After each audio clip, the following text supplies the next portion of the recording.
everybody. Thank you all for coming, and those of you that are watching live streaming, thank you for tuning in.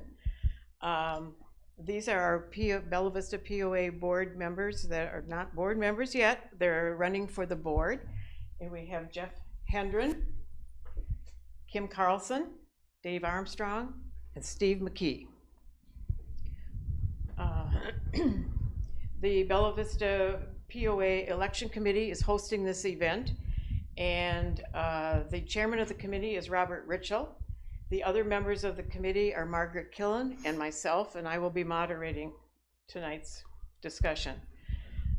The committee has put together 8 questions that we're going to ask each of the candidates, and each candidate will have an opening statement that will they'll have 3 minutes to make that statement, and then they'll have 2 minutes to answer each of the questions that we will be asking. Our corporate secretary, Jessica McCary, will operate the timer, which is right here, and everybody can see the timer up here, so we'll have no problems. Are there any other questions that you wanted to submit to me before the proceedings start? Okay, then let's get started. Mr. Hendren, if you would like to give us your opening statement. Okay, thank you, Ann. Thank you to the rest of the election committee as well. And thank you to those in attendance and watching on the live stream. My wife and I have been members of the POA since 2002, and I'm currently serving as vice chair for the board of directors, and prior to that, I served as vice chair for the golf committee. Our family is native to this area since the 1850s. Both of our children are property owners as well, so we have a sincere interest in seeing the POA flourish. For the past 27 years, I've owned and operated a local HVAC company, and I'm thankful for the opportunity to continue to serve our fellow members.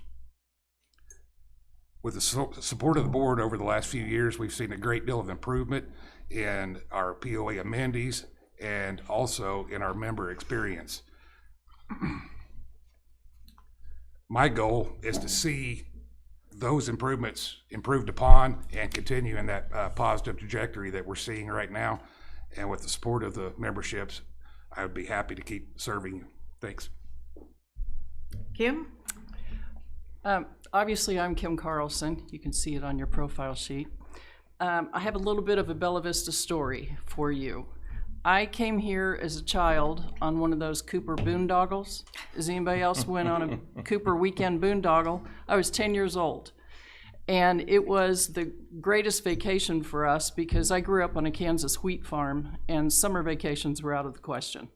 You were harvesting. So having a weekend holiday with my family was great. And even though we stayed in a trailer, which I thought was, like the best thing in the world, my parents were like, oh, a trailer.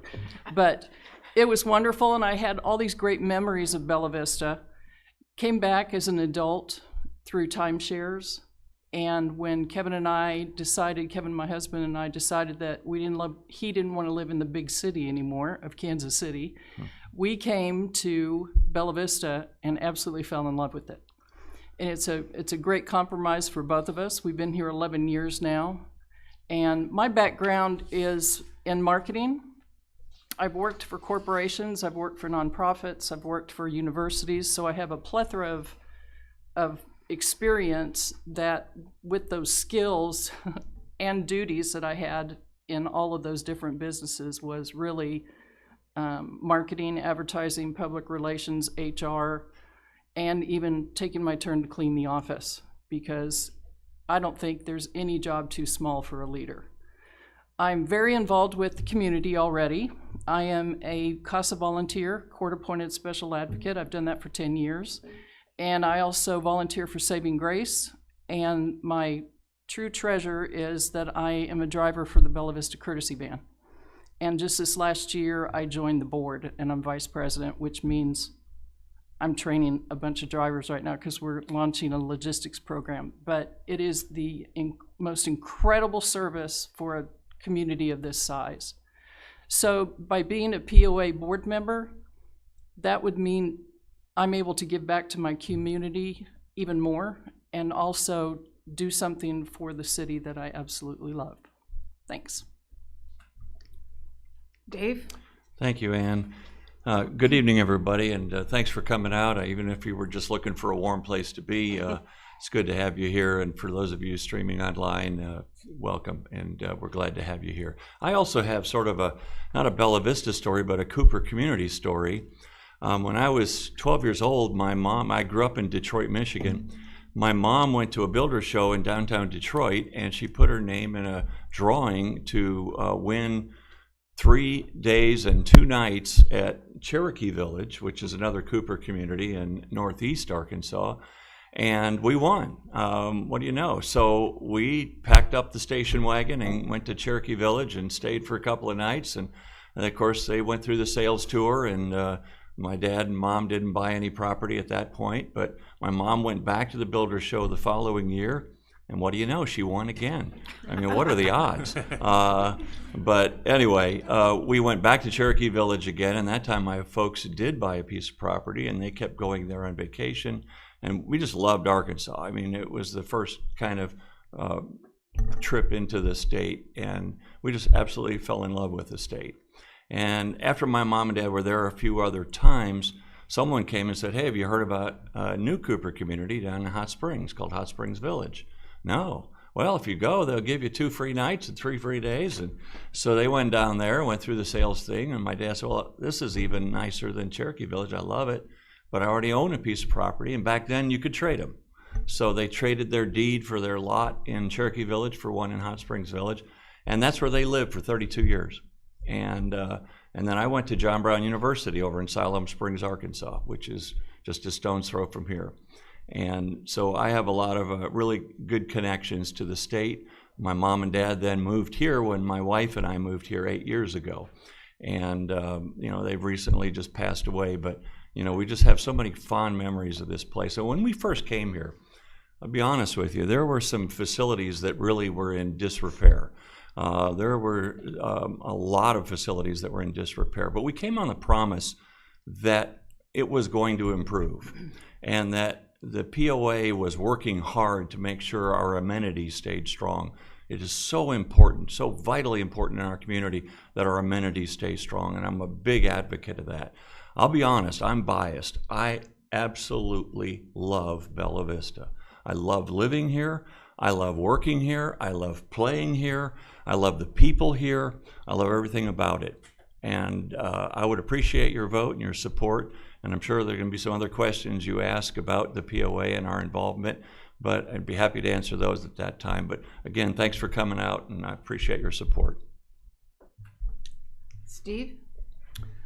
Greetings. Thank you for your interest in the 2026 POA Board of Directors. I'm Steve McKee. I work in the financial industry. I look at companies, patterns, and trends. Well, I wanted to give a quick 13-year POA history highlighting 2 major board changes. In 2013, when we bought here, excluding water, our POA had about $12 million in cash and no debt, but, as others have mentioned, neglected facilities and amenities. The first big change was in 2015, when the new board guided invest the money and benefit members. So facility and amenities did improve, but by 2019, the focus had shifted. There were plans to open all amenities to the public, close golf courses, and increase member fees again and again. By 2020, I was elected to the board on the Member First platform, the impetus for the second major change, the successful 2020 plan. The new board again guided to benefit members. Assessments increased, but user fees decreased. Revenue flows were mandated, like the reserve account, and policy was formalized. We morphed into a hybrid POA with certain amenities open to members, our guests, and the public, while other amenities, like lakes and the recreation centers, became private for members and our guests only. The value of being a member increased materially. More improvements were made to facilities and amenities to benefit members, and our POA blossomed. But now in 2026, as you know, the member focus is again clouded over. We pay more in assessments, and they raised user fees back to average on 2019 levels. They raised water rates, they're adding processing fees, they added recreational amenity fees, they're installing credit card usage fees, and they're dipping into our reserves. We're now $8.5 million in debt with no plan to pay it back when it's due. So a new board must refocus not on member pockets, but on member benefits. We need to better monetize public usage of our amenities, like in golf, parking, and passes. We need a restaurant JAC. 10 years of subsidizing the public's eating here is enough. We need to maximize technology uses, like the after-hours entry fob that you could use here in this building. We need to control salaries and benefits. My members' platform again guides for fiscal control, private property rights, and more for a sustainable future for you, the POA members. Thank you for your support and your vote. Thank you, everyone. First question that we have developed. The POA manages amenities, infrastructure like water utilities, and community recreation, while relying primarily on property owner assessments. How would you approach balancing financial responsibility and maintaining and improving the amenities that make Bella Vista attractive to residents? Jeff, would you take the first answer? Sure. Well, you're correct in the premise that the POA dues that our members pay do help subsidize those amenities that we all enjoy so much. The reality of it is they are not near enough to be adequate to cover the exact cost to run them. And you could always have the challenge or make the statement that let's just raise the prices then. Okay? If you make that argument, then I would suggest to you that you're also going to risk driving down the usage, which would have a net negative effect overall. And obviously that's not something that would be beneficial to us.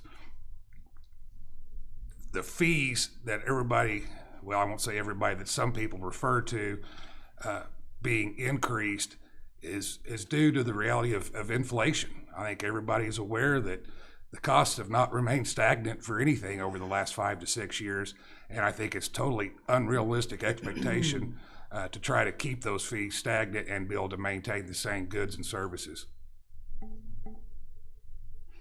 Thank you. Kim, would you? Would you mind repeating it? No, Because not at all. that was a mouthful. The POA manages amenities, infrastructure like water utilities, and community recreation, while relying primarily on property owner assessments. How would you approach balancing financial responsibility with maintaining and improving the amenities that make Bella Vista attractive to residents? Considering I was involved in a couple of the assessment increases from being in marketing, it's almost like a world hunger question. It's very, very difficult on both sides when you're on the property owner side of seeing the increases and on the financial fiscal responsibilities that you have working or being on the board for the POA. Like Jeff said, inflation, it hurts. And the fact that we have so many amenities and so little member fees attached to that, it's tough.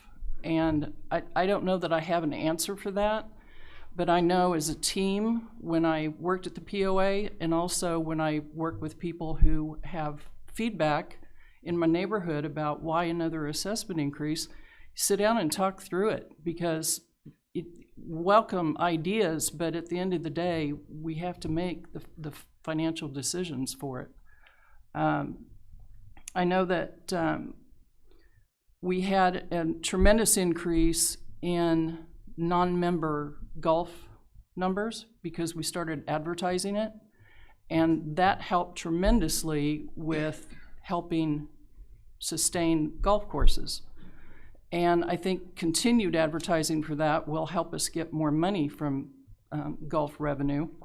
But it's a toughie, and I won't tell you I've got an answer, because I really don't, but I'm a team player and would try my best with the other board members to figure it out, and with senior management.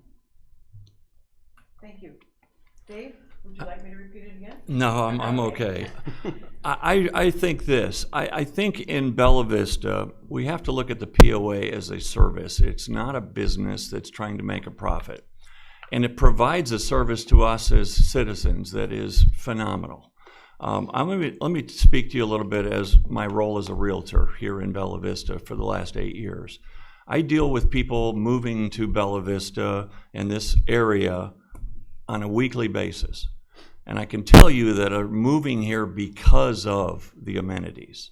They are moving here because of the golf courses, because of the lakes, because of the trails, because of the gun range, because of our restaurants that we have, because of all of the things that the POA provides. That's why they're moving here. And when I tell them, well, it's a $40 a month assessment to a person for the last 8 years, they have all laughed and said, how can you do that? It's impossible. How can you possibly provide that many amenities on only $40 a month? Steve mentioned that we raised the fees just recently, and that's because people voted down the last increase that we had. I was for the increase. I think it's a better way of doing things to have a $45 assessment per month and then not have all the added fees on every time you go to a gym or every time you go somewhere. I think it's a better way of doing business. And for those who say, I don't use the amenities, why do I have to pay for them? It's like living in any community.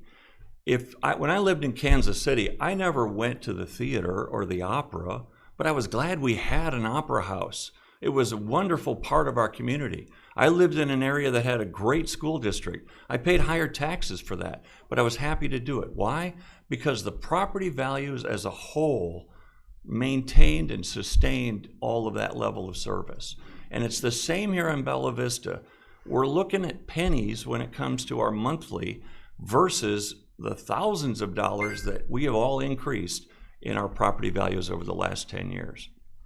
Okay, Steve, would you like me to repeat the question? Oh, sort of, but it's all right. I'll be happy to. The POA manages amenities, infrastructure like water utilities, and community recreation, while relying primarily on property owner assessments. How would you approach balancing financial responsibility with maintaining and improving the amenities that make Bella Vista attractive to residents? Yeah, I appreciate your repeating that. I mean, you know, the POA does collect amenities. It's gone from 8 million to 12 million, but we also collect user fees as another source. That's increased a bunch. And then, of course, there's the water allocation and then various debt levels. I think that the POA member is doing plenty. Of course, people always want more and more, but I think that we're doing plenty. I think that there's other areas, such as I mentioned earlier, was with monetizing the public usage of our amenities. Do we do that adequately? Do we do that fairly? And I think if you look at golf, and we really need to drill down and get more data, but it appears that, you know, I think the fee says $60 to $70, or maybe it was $50 to $60 last year. But if you multiply it out and try to figure it out, it seems like it's more like $30 or $20 that we're collecting. And it's not, doesn't seem quite right. And I think we need to focus on some other areas, such as monetizing the public usage of our amenities. The restaurant JAC, we have a golf JAC. I would think everybody think that's a wonderful idea. It's very helpful. We have a recreation JAC. We have a lakes and parks JAC. Restaurants are very important. There's a new person in there, and hopefully that things will turn around and go from there. But I think we need to look at our benefits more than our pocketbooks anymore. Thank you. Okay, question number 2. Bella Vista has a diverse membership, full-time residents, part-time residents, and property investors. How would you ensure that the board fairly represents and listens to all members when making decisions? Steve, you're going to be first on this one. I should have listened more carefully. I will repeat it. I'm just kidding. Okay. You know, we do have a diverse population here, and things have definitely changed. The average age has come down. The number of families has increased. So that's all well and wonderful. I think when people buy here, they know about the assessments. I'm sure the realtors are informing everybody. And then it's up to that person or that family if they want to avail themselves of the remainder of the amenities. And I think it's, for the way the prices are now, they're fairly fair. You know, you've got a family number for this building. You've got individuals that can join for roughly the same prices. So, you know, I say, yeah, we're open, we're here, and let's continue to attract a diverse group of people. Thank you. Now we're going to shake it up. Kim, you're next. Okay.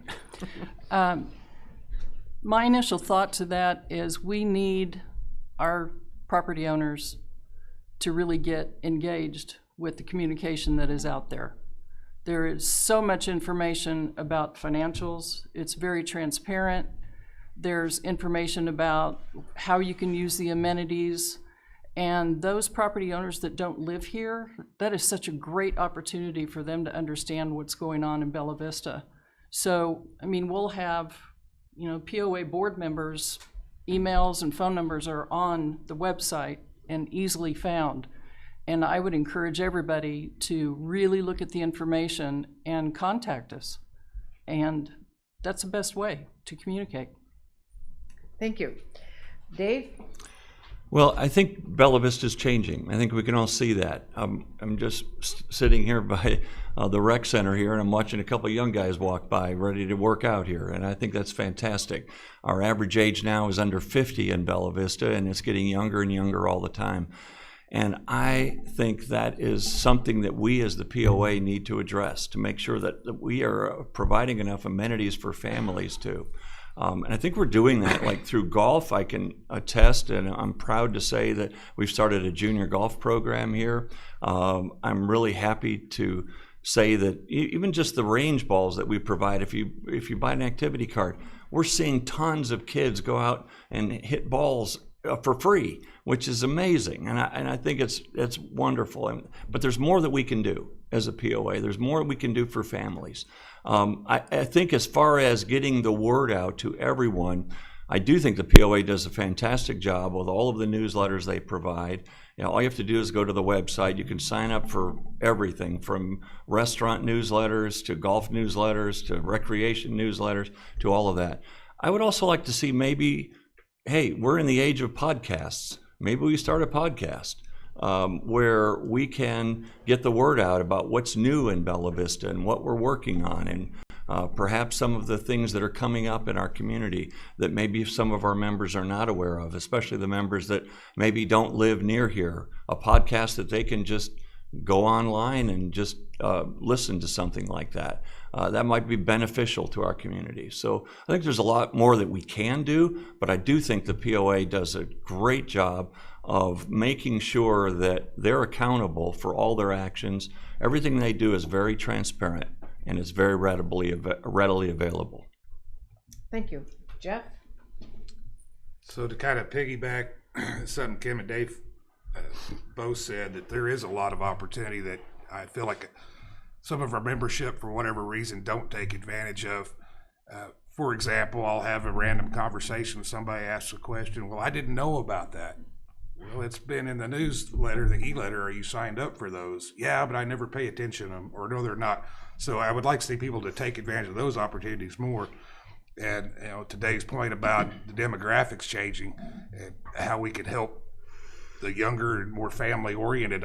The bicycle trails are a relatively low expense. We spend less than $100,000 a year and matching funds with the city to maintain those trails, and then of course the labor's volunteers. So that's a great, relatively inexpensive opportunity for kids to get involved, and the youth golf is tremendously growing. I live on the tee box, and I watch young guys come through, and I think that's wonderful for the sport, as well as the continued longevity of the opportunity to keep our golf courses going. Because if we get the young people involved, then we've got years to come of support. I don't guess I really have anything to add to that, so I'm going to stop there. Okay, thank you. Question number 3. What does transparency and accountability from the POA board look like to you, and what specific practices would you support to strengthen trust with property owners? Dave? Well, I'm going to repeat myself, I guess. I'm going to keep my answer short because I think the POA is very transparent. I think that anything you want to know about the financials, anything you want to know about board meetings, which are live streamed, all of this is out there in the public for the public view, and I think that's tremendous. I don't know that there's a whole lot more that we can do to improve, except maybe my idea for a podcast. That might be something we could do. I know that, social media has been such a benefit to all of us in so many areas. There are times where it's not. I mean, let's be honest. But for the most part, social media can be a wonderful tool to use in a positive way, if it's used positively. Thank you. Jeff? Sure. I mean, Dave has a good answer. Everything is there, and anybody that needs to know, feels like there's something that they're not seeing, reach out, email the board, come to a meeting. It's the lack of active involvement from the community that makes it seem like maybe there's not any transparency, but it's really, there's hardly ever anybody that attends these board meetings or even sends emails and asks questions. So I encourage everybody to get out there and pay attention and give us feedback, because that helps give the board guidance on what the community actually is interested in. As far as his mention of a podcast, I would like to note that JB Portillo does the In the Know on Bella Vista TV, and that's available on YouTube. So there's a social media opportunity to take advantage of. It's already there and ready to be looked at. Thanks. Thank you. Steve? Yeah, I think that the financials on the summaries, they're all there. If you wanted to drill down, like we were talking about with the golf, and actually trying to better monetize the public usage, you'd need to drill down a little bit further, and I don't know if people are always open to doing that. The trust factor, if people have been around more than a couple of years, they recognize, the issues with Papa Mike's, for example. And, there was thousands of signatures and they were basically ignored. And then there's been other things. We did have a successful petition to keep our lakes private, and that did work. So there is some accountability. I mentioned back in 2020, we established, the board mandated where that $13 increase was to go. $6 offset the drop or the increase in assessments, and then all the various other ones were here. And then, you have to change policy. So it's not enough just to talk about it. And this has been another issue with that 2020 plan. Oh, what are you going to do after a year? It's going to be raised. It's like, no, the policies are changed and it's going to be formalized. And this is what's going to happen. And that's how you build trust, is by writing it down and doing what you say you're going to do. So if you take surveys or I guess surveys would be different from the petitions, but if you take a survey and the members say blah blah blah, I want breakfast. Well, serve breakfast. Yeah, someone's got to get up early to cook it, but that's what members want. And so again, that builds trust and accountability and transparency. Thank you. You're welcome. Kim? If we have a podcast, I vote that Dave Armstrong run it because what a great voice. There you go. He's built for that. I think I'm probably uniquely qualified to answer the question about trust on the POA and also transparency, because when I came on board at the POA in 2017, there wasn't a lot of trust and there wasn't a lot of transparency, and we worked really hard to make that happen. So I'm very proud that we've maintained that. I think there's always drill down that you can do in any financials, but I got to tell you, I don't know how much more transparent those department heads can be. You know, they come to the board meetings and they present their budget and they talk about what needs to be done. And the advisory committees too. The advisory committee meetings are great opportunities for board member or POA members to come in and talk about their issues. Those are your peers. And if it's not comfortable coming to a board meeting, it's great coming to an advisory committee meeting and really talking about what the problems are. Trust has come a very, very long way. And I'm really, really proud of that. I'm proud of the senior management team that Tom has now and the senior management team we had back then, because you can ask anybody who has worked here in the last 10 years that we've come a really long way. Thanks. Thank you, Kim. Question number 4, looking ahead 3 to 5 years, what do you think are the biggest opportunities or challenges facing the Bella Vista POA, and how should the board prepare for them? Kim. You know, growth is always really top of mind for everybody.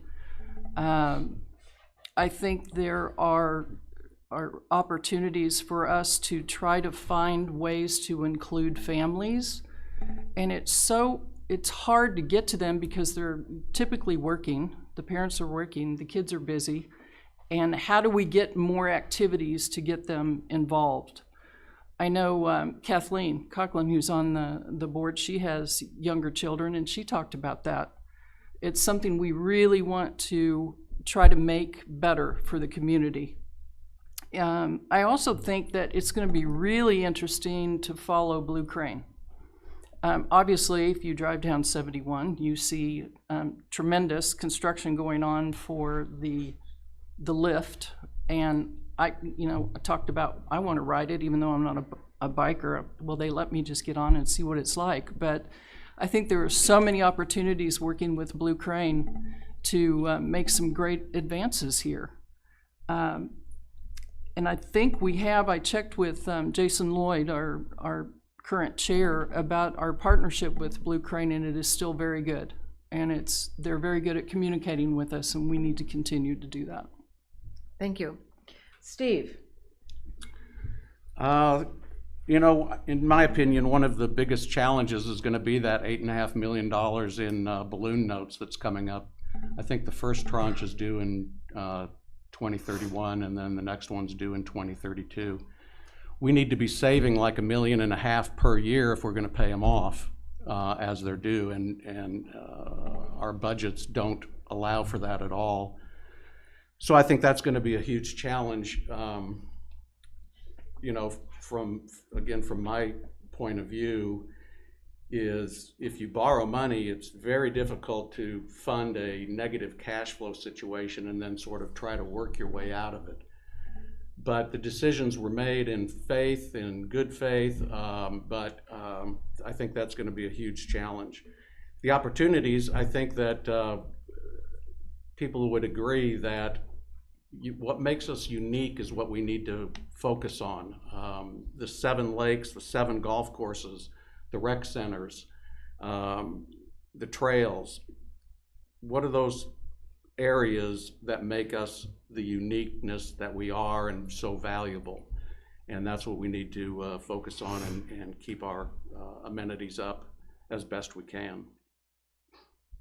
Thank you. Jeff? So, you know, one of the challenges, we're going to continue to see more growth. The popularity is obviously not dwindling. with all the great amenities and opportunities for family and entertainment that we have in our area. We have to look, in my mind, trying to keep track. Do we need more pickleball courts?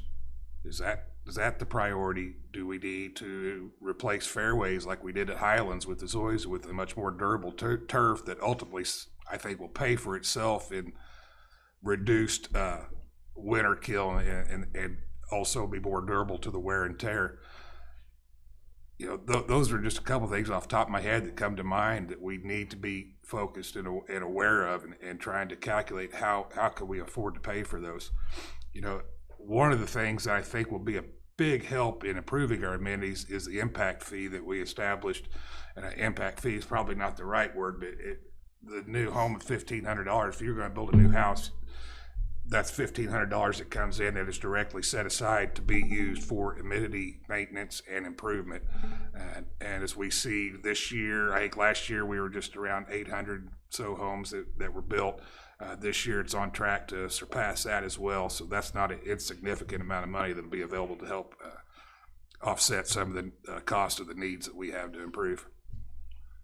Thank you. Dave? Well, let's look into the crystal ball and look at 3 to 5 years from now. I mean, I can just look back at history 3 to 5 years and see where we were.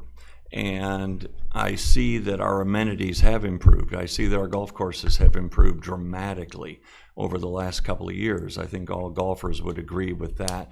I think there's still more room for improvement.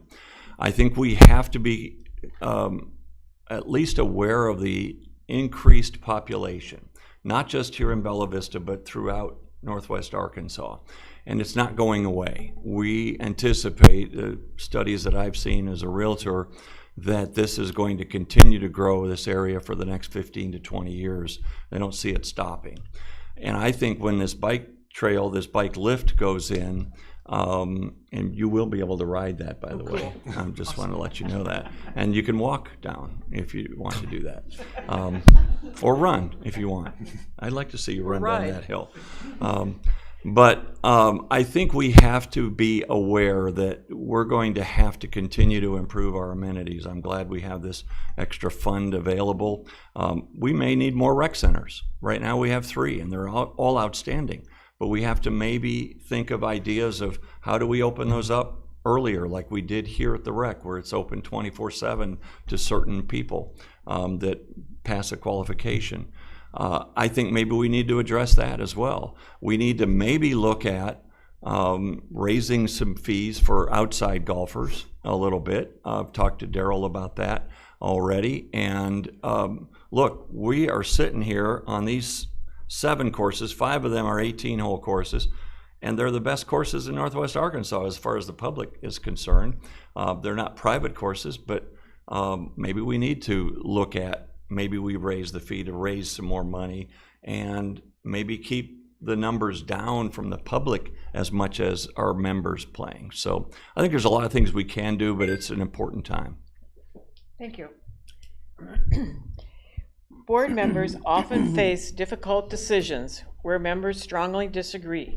Can you describe how you would approach a decision where there is significant community division? Jeff? Sure. Well, it's easy to be either empathetic or even sympathetic with some of the certain members' concerns. You can't make a decision based on just that emotion. It has to be a logic-based answer. And what I mean by that is big picture. What actually benefits the larger percentage of the membership overall, and what is best for the POA long term. I think it would be short-sighted to make a quick, easy decision that gets everybody off your back right now, instead of going ahead and say, well, this is hard and I'm going to take some beating for it, but I believe in my heart and my mind that this is what's best for the POA, and that's how I try to make decisions, even though they're uncomfortable. Go ahead and stick to what I believe is accurate and right. Thank you. Dave? Well, I worked in television for over 30 years as a sports announcer for ESPN. I know I have a face for radio, but they put me on TV. And So I'm used to criticism. I'm used to if their team didn't win, it was the announcer's fault. And I'm also used to the fact that most people think they could do my job better than I could. Some of them probably could. But I think we have to keep an open mind when it comes to criticism. I think we have to listen. I think we have to take into account their point of view. I don't think we can just turn a deaf ear to what the community is saying. But I agree with Jeff in that we have to look at what is best for the majority of the POA members, what is best for our community as a whole, not for just one specific sect of the society. And I think we just have to pay close attention, listen to their criticism. Hopefully it's constructive. And if it's constructive and if there's something that we can do as a board, I would love to do that. Thank you. Steve?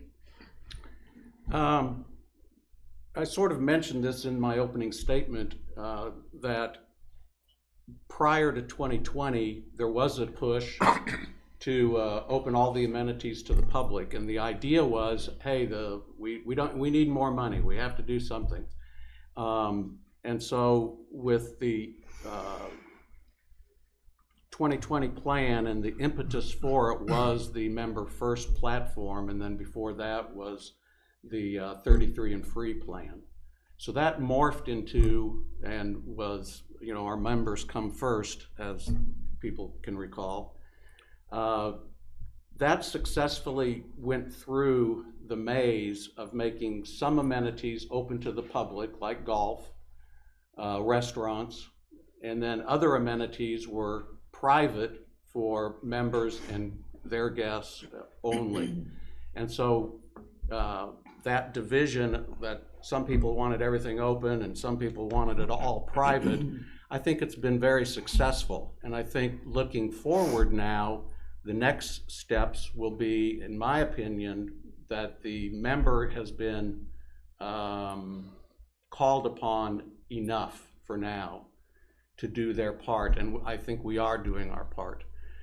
But what we need to focus on is the new technology. We have the fob here. It needs to be expanded. We need to do some point of sale stuff at the restaurants, and we need to do some other technology improvements that save us money, but give us still that access and feeling of being a member and you're getting what you're paying for.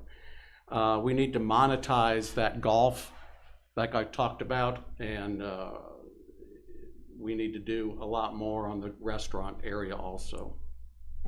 Thank you. Kim? Excuse me. I don't know about anybody else, but that stuff blowing out there is really getting my allergies. Difficult decisions. We'll always have those within an association, and there wasn't anything more difficult than that assessment increase that we finally were able to get. The best way to handle that is two things: listen to both sides and get facts. I can't tell you how many misleading facts were on Facebook, were on any of the Living in Bella Vista type of Facebook pages. And coming out with the 2020 plan, we put together a whole sheet of facts and questions and answers and things that allowed me to have conversations with my neighbors and have them understand why we were getting to that point. And once we went through those facts, they were like, okay, I still don't like it, but I get it. I'm never going to like it, but I get it. And you got to come to the table with some good information. Thank you. The Oz Trails Bike Park in Bella Vista is set to open this summer. With over 100 miles of bike trails located in Bella Vista, how could the POA capitalize on them even though we do not have control over them? Dave? I don't think we can. And I think there's a liability issue here. I think if you try to monetize the trails, then you're also bringing in insurance companies, lawyers, et cetera, et cetera, et cetera. And I would love to see how we could monetize it, but I think you're also dealing then with injury, you're dealing with all kinds of things. I think it's okay to have outside businesses come in and have their own game plan of how they want to do it. Now, as far as the bike lift is concerned, that's something totally separate, right? It's not just the open trails that we have we were gifted these trails in Bella Vista. We were gifted them by the Walton boys. And they have been such an asset to our community.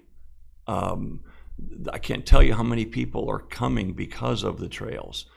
And if you have a trail in your backyard and people say, well, I have all this, you don't have any noise. They go by you so fast, you don't even see them. And so I think that it has been such a benefit. If you ever, I'm not a person on the trails. I walk the trails in the wintertime when there are no snakes, but I'm not young enough to be on a bike riding those trails. But I'm glad we have them.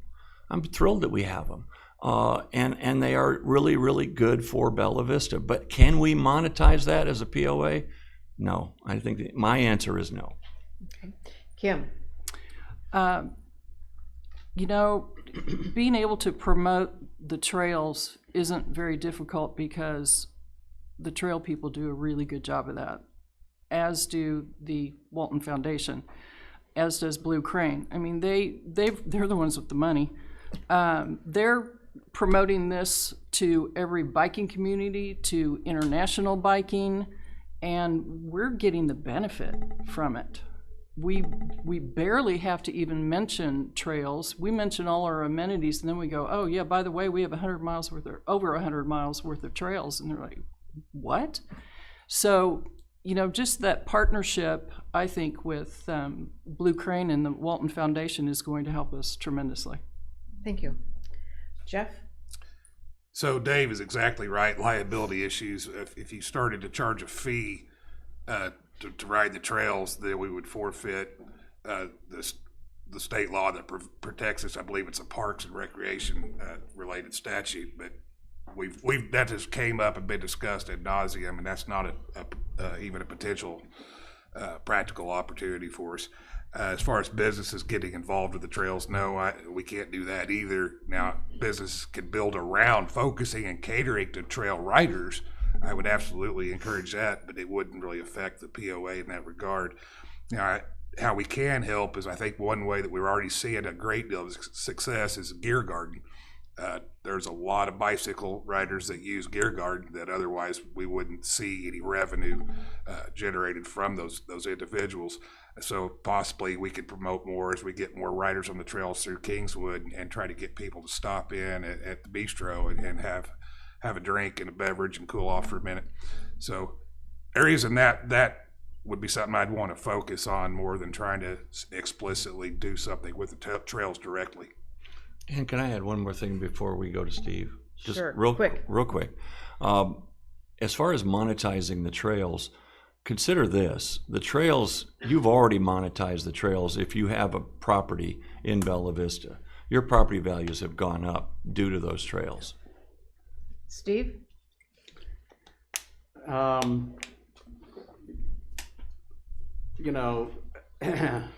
You can't charge people to use the trails. We all know that. But what you can do is charge for parking for non-members. And there's lots of other places that do that. Once a person parks and they pay $10 to park or $1, whatever it is, what they do after that is up to them. Go walk the trails, put a little thing on your sticker. We have some smart lawyers, and they can figure it out just like all the other venues have figured it out. So you don't charge for trails, you charge for parking, and that's what you do. I think one of the other issues here is I guess there's going to be a restaurant there at the Oz Park, but I think with our new person that we can well compete. I'm not a short-term rental owner, but if I were, I would certainly reach out to Oz Trails and say, hey, let's make a deal and get you some people, and we'll include that. I don't know what they're charging. I guess they're gonna charge to ride the lift and ride the trails. But they probably are buying a bunch of insurance to the tune of billions of dollars worth in case someone falls and hurts themselves. But anyway, a short-term rental, they can say, you know, they reach out. That's how they can monetize it and try to benefit. Thank you. Does the POA have a role in attracting or serving the biking community in Bella Vista? Kim? Well, yes. However, I like to ride on the coattails of Blue Crane and Walton since they have the money, but did you bring up Gear Garden? Was that you? I wanted to give Jeff. credit where That was credit, Jeff. where credit was due there. The Gear Garden is a huge success for bikers and for families, I will add. And if there's a possibility that we could get another Gear Garden on another trail, that would be ideal, because that would show that the POA is really trying hard to serve that community as well. So I think another Gear Garden, all my friends are asking me, do you know when it's going to open? Do you know when it's going to open? Well, you know, it was nice out until it wasn't. So you got to wait until we get spring actually here. But yes, I think the POA absolutely needs to partner on promoting bike trails. Thank you. Steve? Well, I think we do promote the trails and the usage for hikers, walkers, bikers. We do that. The Gear Garden has been successful. There is conflicts though, where you're going to put another one. Can it be on a dam, for example, or in a park? And the answer is not at this point, because those areas are private for members and their guests only. So there's some conflict that's going to have to be discussed and talked about and figured out, but we already promote trails for sure. Thank you. Dave? Yeah, I think we do a pretty good job of promoting trails, and I agree with Kim. I think, you know, we let Blue Crane and the Walton Foundation, they do a tremendous job. If you're on any kind of social media at all in the biking community, I mean, people are coming here from Norway to ride our trails. I mean, they're coming from all over the world. So our trails are very well known. I think the POA does a good job of talking about the trails. The Gear Garden has been fantastic, and I'm glad Jeff brought that up, because I think that maybe that's something that we could expand even. Maybe, and I'm not in the restaurant business, but maybe it could be more than just beverages, and maybe it could be some light food there, and maybe we could monetize a little bit more that way. I'm not sure, but I think that's something that we also could look into. Thank you. Jeff? Kind of redundant, but yeah,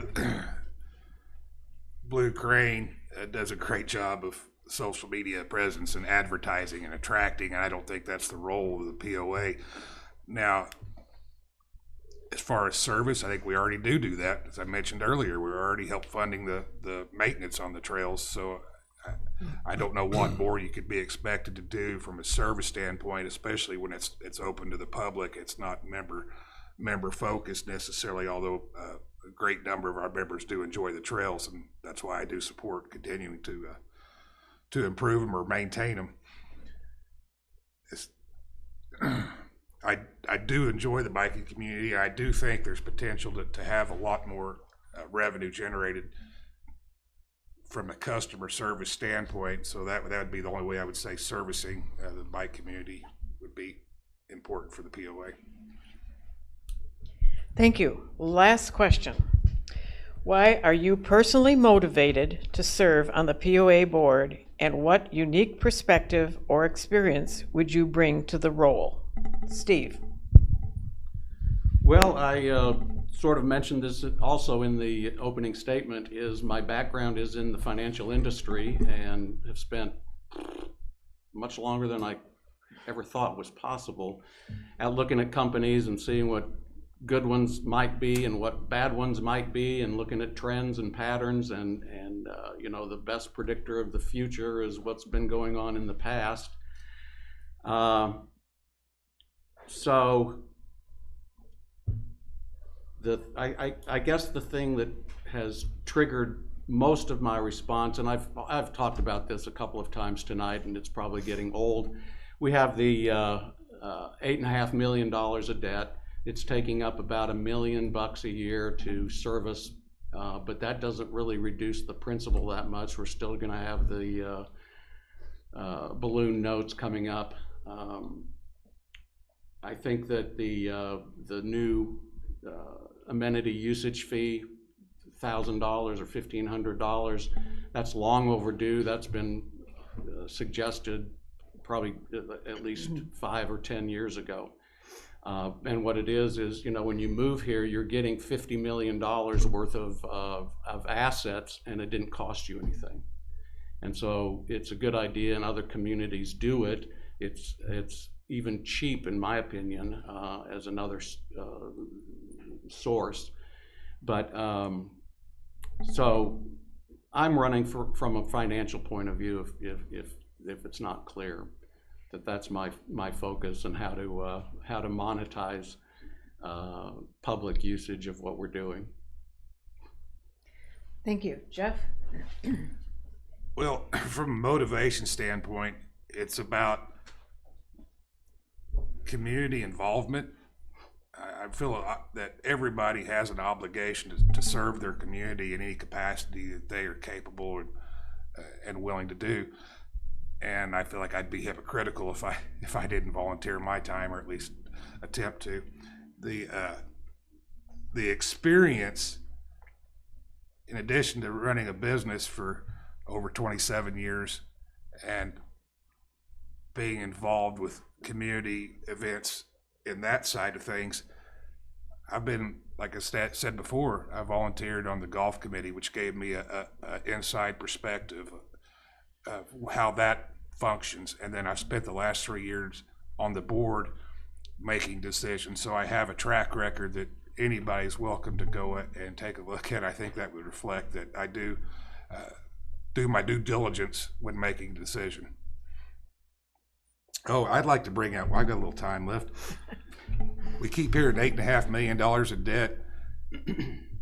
A large chunk of that is self-financed through the water department at 4% interest rate. And I think that's important. And he said 8.5 million is what he just said. It was 8 million earlier. It's less than that. I think it's important that if we're going to throw numbers around, that we're at least trying to be somewhat accurate, or acknowledge that we're just roundabouting it. Thanks. Thank you. Kim? I am motivated because I love this city, and I make no bones about the fact that I worked at the POA for over 5 years. Absolutely loved it, but I was fortunate enough to retire a little earlier than usual. But I've still been involved. I'm still in contact with employees. I respect all of the board members that have been on the board and know them. And I think it's a unique perspective, knowing the ins and outs of the departments and understanding what the departments have to go through to make the amenities better, to come to the table and say, you know, this is the budget we need. It's a tough job. It's a tough job to make everybody happy, and you can't, but I certainly would love to be a part of it, because that just gives me one more thing that I'm able to do to give back to the city. Thank you. Dave?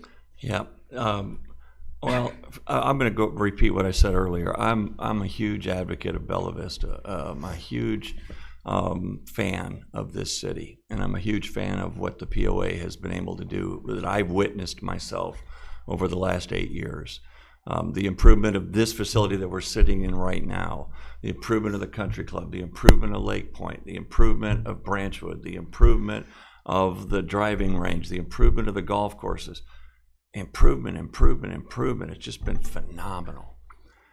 And as a realtor working here, and I'm going to continue to work as a realtor, I feel like I bring a perspective of the real estate factor into what we're doing as a community, how we're growing, what's happening with all the new construction, what's happening with the homes that we have, what's happening with that. I think it adds a dimension, because these are important times. This is a vital time in our history.